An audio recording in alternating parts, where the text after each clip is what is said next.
சாப்பிட்டுட்டு வீட்டுக்கு தான் போறான்னு பார்த்தா அப்பதான் கதையில ஒரு ட்விஸ்ட். மேடம் மறுபடியும் ஜுடியோ உள்ள போனாங்க. டெடி அவனோட சேட்டையை ஆரம்பிச்சான்.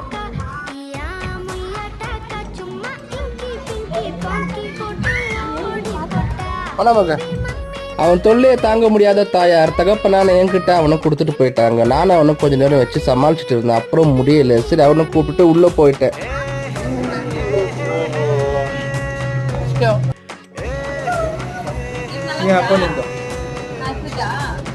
கடைசியா பில்ல போட்டுட்டு வரும்போதுதான் கொடுத்துட்டு வாங்க போயிட்டு. அது ஒன்றும் இல்லைங்க, பொண்ணுங்க போடுற ஏர் பேண்டும் ஏர் கிளிப்பும் எடுத்து கையில் வச்சுட்டு நான் தரவே மாட்டேன்னு அடம் பிடிக்கிறான். இதை பார்த்ததும் மனசு கொஞ்சம் சமாதானம் ஆயிடுச்சு.